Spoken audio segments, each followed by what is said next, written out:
Want to hear a nutrition detective story? In this episode, we'll tell the tale of a nutritional deficiency disease's 4 Ds and the crazy story of how, after hundreds of years, the cure was found. I'm Professor Megan. I'm Professor Susan, and we're your nutrition profs. We are registered dietitians and college professors who have taught more than 10,000 students about health and nutrition. We have answered a lot of questions about nutrition over the years. Some questions we get asked every year, and some are rarely asked, but very interesting. We are here to share our answers to these common and uncommon nutrition questions with you. So bring your curiosity and let's get started. Welcome to our class.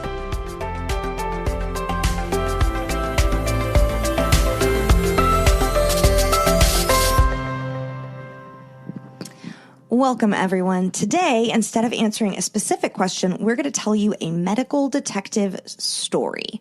A story that includes the Red Death, filth parties, and our heroes, determined doctors and scientists. Oh, I do love a good mystery. Me too. Okay, so let's set the stage. Picture the early 1900s in the South, Alabama, Mississippi, Georgia, and South Carolina. It's been about 40 years since the end of the Civil War. Reconstruction in the South is really, really difficult. Their infrastructure has been completely destroyed. So cities, towns, railroads, all in rubble. The fields are full of weeds, and their economic system has crashed, and they have to remake it. Cotton is still the major cash crop, although prices were really low. And former slaves work as tenant farmers or sharecroppers. Textile mills, tobacco factories, and mining were starting to take over farmlands, and landlords and factory owners prospered and made lots of money. But there was dire poverty for regular people. By 1900, per capita income in the South was 40% less than the national average. For a few hundred years in Southern Europe and the Mediterranean, there had been reports of an illness called mal de rosa, or Red Death, characterized by red, roughened skin with lesions resembling a severe sunburn, primarily on the hands and feet, diarrhea, cognitive issues or dementia, and these only occurred in the poor. And typically in the summer, it cleared up in the winter, and many, many people died of this condition. An Italian doctor coined the name pellagra, from the Italian words for skin, pelle, and rough, agra. Agra. Is it agra or agra? In Italian, it would be agra. And rough, agra. Symptoms of pellagra primarily affect the skin, the gastrointestinal system, and the nervous system, specifically the brain. And there are what's called the 4 Ds of pellagra: dermatitis, which is the skin condition, diarrhea, dementia, and death. As a dietitian, I don't think I've ever seen an actual case of pellagra, Megan. Have you? You know, I actually have seen one case while working as a clinical dietitian in a fairly urban hospital. I can't recall the specific reason that she was there, but I remember seeing her in the ICU, and her skin looked really bad, specifically her forearms and sort of part of her neck. She had really dark skin color, and so it was so red, it was almost brown and like peeling. She was diagnosed with severe alcohol use disorder and anorexia nervosa. And so she had several different deficiencies. But this is honestly the only time I've ever seen an up-close case. Well, it's awful. I'm glad we don't see this often in the United States anymore. Me too. So let's get back to our detective story. European doctors were stumped by this pellagra. Why is it only in the poor? How come it only happens in the summer? And why do so many people die? Why is it so fatal? So they really worked hard to try to figure out the cause, because then they hoped they could find a cure. About 100 years later, in 1869, another Italian physician made the first link between pellagra and corn. He made a watery and alcoholic extract of damaged corn, and then he fed that to people. Oh. Yeah. Guess what? They got pellagra. So his hypothesis was that a toxin was formed when certain fungi grew on the corn, and he called this toxin Pellagrazian. Pellagrazian? Pellagrazian, that's how I'd say it. Pellagrazian. And he thought that that was the cause of pellagra. His hypothesis was a toxin as the cause. But was it? In the U.S., there have been reported cases of pellagra since the 1820s, but they were fairly rare. But by the early 1900s, pellagra became epidemic, especially in the South. It was actually dubbed the scourge of the South. Doctors were seeing the same symptoms the Southern Europeans reported almost 100 years previously. The 4 Ds: dermatitis, diarrhea, dementia, and often death. Enter our first American doctor detective, Dr. George H. Searcy. So it's 1906. Dr. Searcy is working for a place called Mount Vernon, and this was an Alabama hospital for what was at that time called the Colored Insane. Now, this place was near Mobile, Alabama. Every summer for the previous 5 years, there'd been a couple of patients who developed symptoms of pellagra: red irritated skin with lesions in one or more locations, disturbances of the digestive tract, and dementia. And most of these early cases were fatal. But in the fall of 1906, this number greatly increased to 88 patients. 90% were women. Why? The patients were not starving. They were consuming adequate calories. But 57 of these patients died. That's a 64% mortality rate. Wow, that's really high. That's really high. Pellagra was epidemic in the patient population and completely non-existent in the staff. Wow. Not one staff member at Mount Vernon developed the condition. That's so crazy. I know. So Dr. Searcy, he was working really hard to try to figure out this thing, like what was causing it. So he read everything he could find about pellagra, including the work of those Italians that we mentioned earlier. And he was really, really trying to determine the cause of this terrible, terrible affliction. So he considered the food the patients were eating. He thought, well, maybe it's the food. So he sent a typical meal fed to the patients to a pathologist in Washington, D.C., and he wanted the pathologist to see if it did contain that Pellagrazian toxin that the Italians postulated was the cause.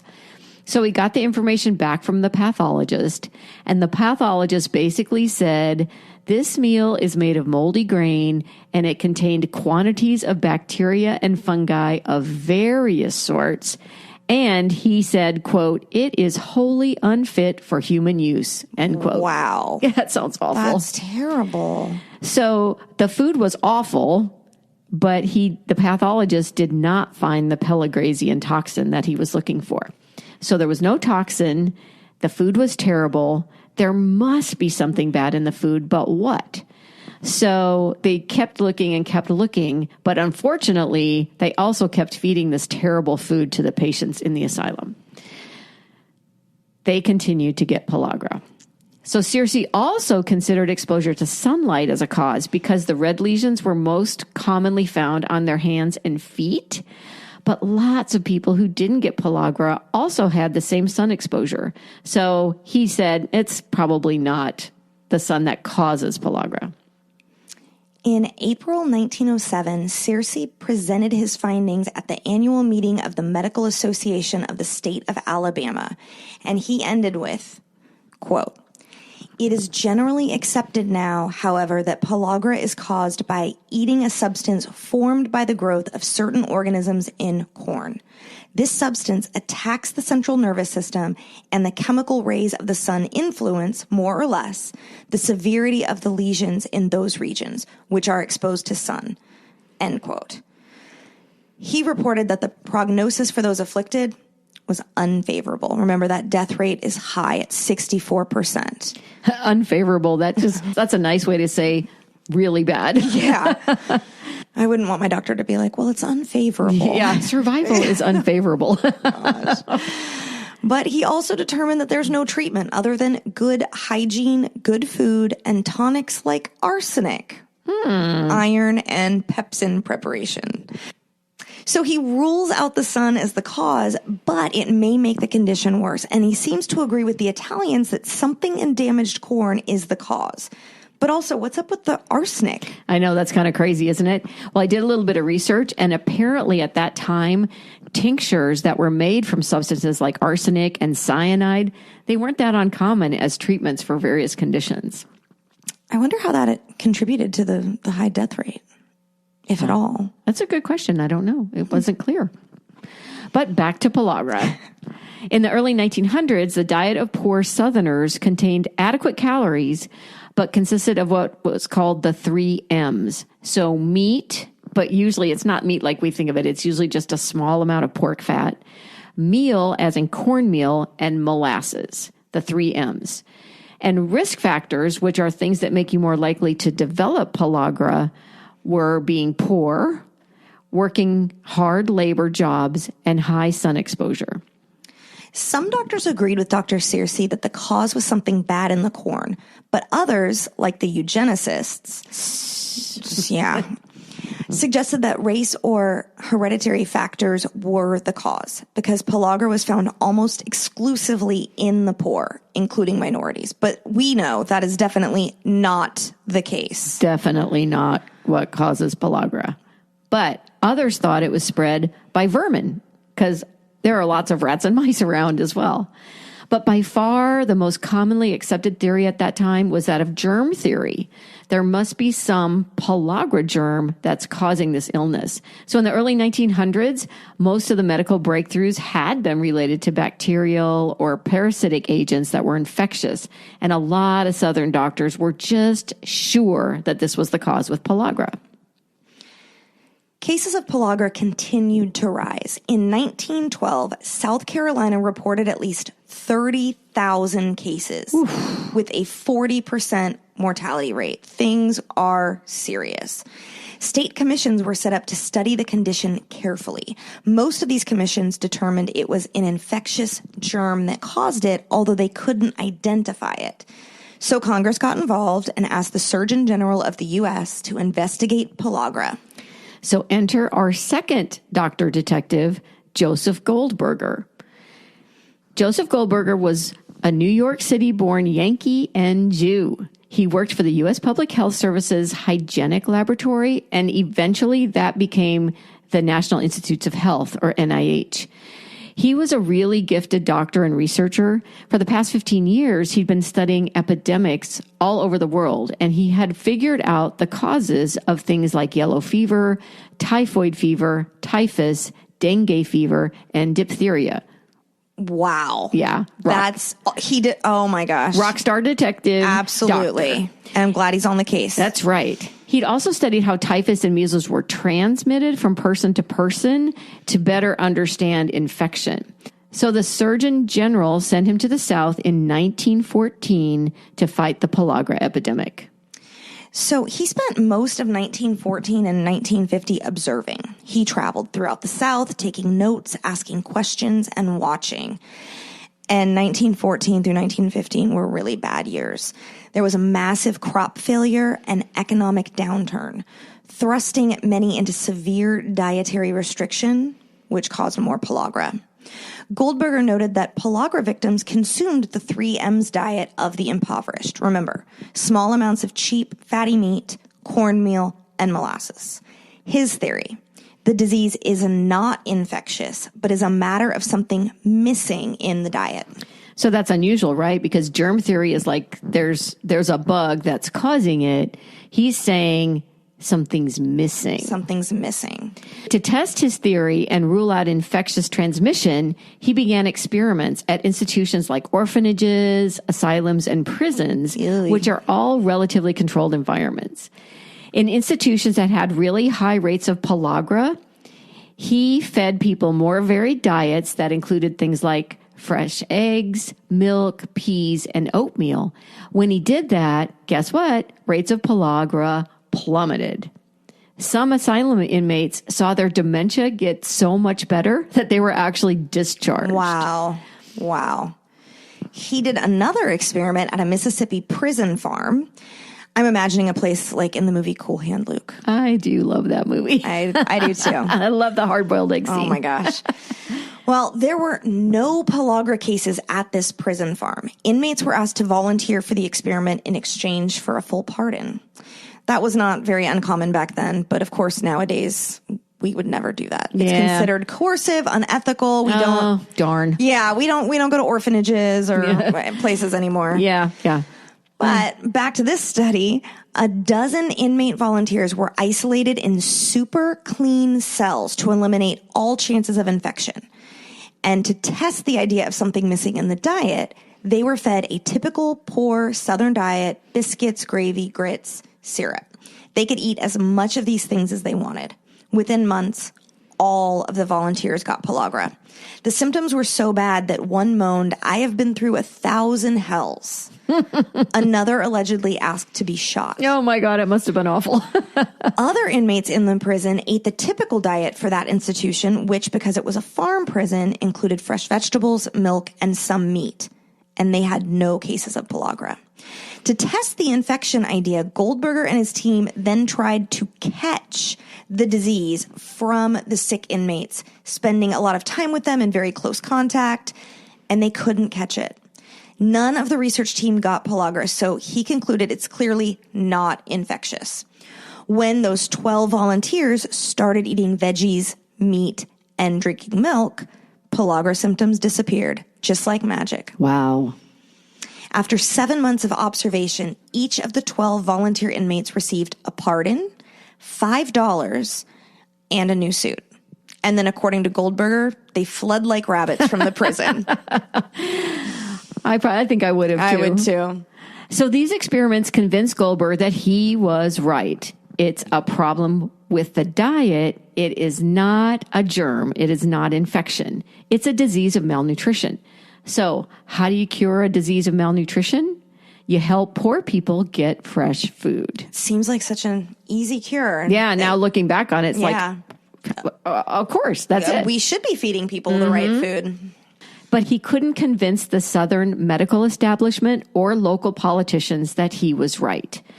They were still convinced that it was caused by a germ. Understandably, they sure didn't like some uninvited Yankee sent from the federal government criticizing their entire economic system and their entire way of life. I get it. You don't like somebody getting all up in your business that's not from where you live. At the same time Goldberger was doing his work, another doctor detective, Dr. Carl A. Grote, was conducting his own observations in mining camps in Walker County, Alabama. After the Civil War, mining became a much bigger part of the Southern economy, but only mine owners got rich. Mine workers were very poor. There were 2 mining camps controlled by the same corporation, only a quarter-mile apart. Camp A housed the skilled workers, let's say middle-class folks, the company officials, the bookkeepers, clerks, and this included skilled white and black miners imported from northern states who probably served as supervisors. Those living in Camp A often had their own livestock, so they had access to fresh meat, eggs, and dairy, and enough money to buy other fresh foods. No cases of pellagra in Camp A. Camp B, just down the road, was made up entirely of poor, white, native Alabamians. They had left their farms to come to the camp for work in the mines.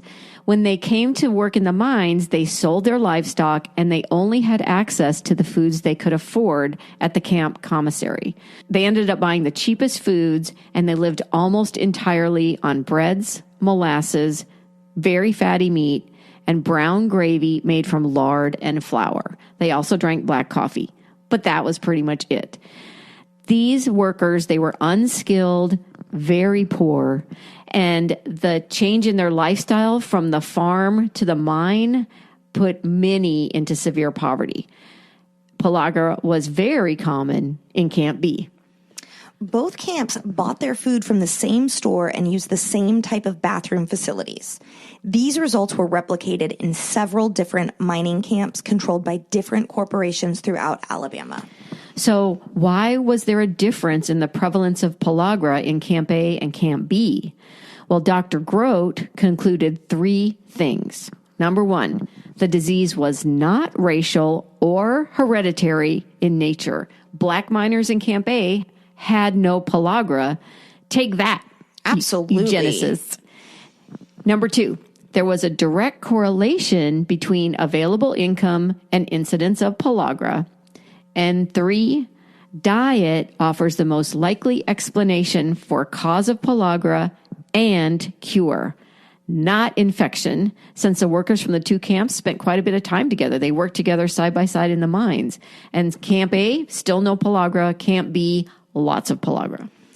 So both the northerner Goldberger and the southerner Grote agreed that the poor diet of the impoverished is to blame for pellagra, and improving the circumstances of the poor to enable them to consume a healthier diet would reduce this suffering. So what happened? Well, as we mentioned earlier, politicians and the medical establishment were still clinging to germ theory. They were still convinced it was an infection, even though both Goldberger and Grote had disproven that as a cause. In the meantime, patients were dying because they were not receiving the right treatment for their conditions. Goldberger was getting super upset that no one would listen to him, so he resorted to drastic measures to finally disprove the infection theory. He threw filth parties. That is something I do not want to be invited to. Me either. So here's what he did. He would take poop, urine, and blood samples and scrapings of the scabs on the skin from pellagra patients, and he would give them to his party guests. He would mix all of these samples with flour or cracker crumbs and make like little dumplings, or he would mix them with water and inject them with it. Ooh. The third thing he might do is swab the inside of their noses with the samples. That's terrible. I know, it's gross. That's a hard pass. Yeah. He hosted 8 parties in the spring of 1916, 17 guests total. Most of the guests were fellow doctors, but his wife did it too. The men wouldn't let her swallow the stuff, but she convinced Goldberger to inject her abdomen with blood from pellagra victims. That is marital devotion and supreme confidence in your spouse. Oh my gosh, yeah. According to one source, the nurse assisting Goldberger was so sure it was a suicidal act that she fainted. Oh my gosh. Goldberger later exclaimed, quote, "If anyone ever got pellagra, we should certainly have it good and hard. We just feasted on filth," end quote. 6 months after the parties ended in late 1916, there had been no signs of pellagra in any of the party guests, including his wife. The worst thing that happened to the guests was nausea. Understandable. Yes. And Goldberger himself got diarrhea after one party. So I'm guessing this finally convinced everyone he was right. Well, some, but not all. Pellagra was a symbol of poverty, not the image the South wanted to give off. And if pellagra could be prevented or cured by paying poor people more money, that might mean a change in the status quo and problems for the economic system. The rich couldn't get richer. So politicians couldn't provide poverty relief because that would admit there was an actual problem. Denial is better. If there's no problem, no change is required. Instead, they blamed the victims, the pellagra victims. That sounds about right. Yeah, especially the wives and mothers. They said they were allowing their families to live with poor hygiene and bringing the disease on themselves and their families through dirty habits and ignorance. So frustrating. It is. Because of this denial, pellagra remained the scourge of the South until the 1940s. 1940s? So that's 25 years. Wow. Between 1907 and 1940, more than 3 million Southerners developed the condition, and over 100,000 of them died. Wow. In 1917, Goldberger gave up. He returned to Washington, but he kept doing research because he was determined to find what was missing from a pellagra victim's diet. He found with his research that a few cents worth of brewer's yeast could eliminate the disease entirely, but he was looking for the specific molecule, and he suspected it was a vitamin. Vitamin research was exploding in the early 1900s. From 1929 to 1939, 9 Nobel Prizes were given specifically for vitamin work. Wow, that's a lot. Yeah. In 1937, a biochemist in Wisconsin finally isolated the nutrient that, when missing, causes pellagra. At the time, he called it vitamin G to honor Joseph Goldberger. But now we call it niacin, or vitamin B3. And that's why the brewer's yeast worked. It contains niacin. So the 3M diet is missing niacin? Not completely. It's complicated, like so many things in nutrition. For sure. There is a little bit of niacin in corn, but it isn't bioavailable, meaning our bodies can't access it. It's very tightly bound to corn, so it must be pulled away before humans can use it. We know that the Aztecs had corn as a dietary staple and avoided pellagra. They used a process called nixtamalization. To unbind the niacin, you need something with a high pH, something alkaline. And they figured out if they ground the corn with wood ashes and water, this created alkaline water, which did the trick. They also used calcium hydroxide, called pickling lime, which did the same thing. This frees up the niacin so that humans can absorb and use it. And this process is still used today. The ground cornmeal is called masa harina, or just masa, and is the cornmeal that we use to make corn tortillas and tamales. Oh, yum. Yeah. Also, niacin is unique among vitamins because the body can also make it from the amino acid tryptophan, which is found in eggs, dairy products, fish, meats, fresh fruits and vegetables, and some nuts and seeds. That's why the more affluent people in the South did not develop pellagra. They consumed more fresh foods that contained tryptophan. Unfortunately, Joseph Goldberger died in 1929, so he didn't get to see the discovery of niacin. I know, that's too bad. Sad. In the 1930s and 40s, the incidence of pellagra began to decline for a number of reasons. One, plummeting cotton prices during the Great Depression meant farmers in the South planted a wider variety of crops, including more fresh produce. Electricity spread through New Deal programs, which meant more access to refrigeration, and both of these things improved the diets of poor Southerners greatly.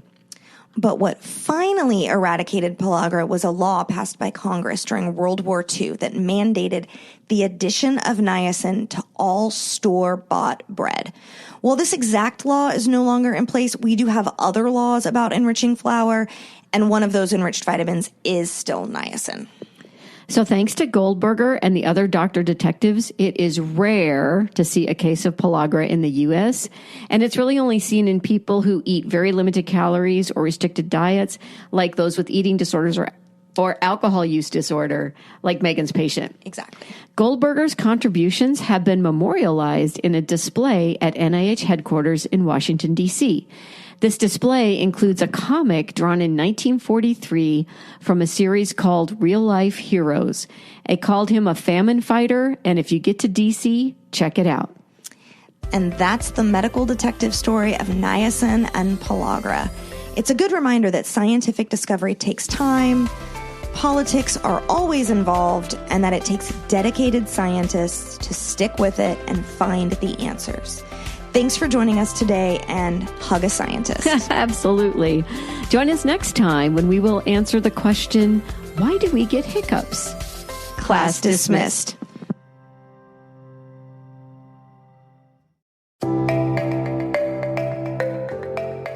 We hope you enjoyed this episode. You can find the show notes and a list of sources on our website, yournutritionprofs.com.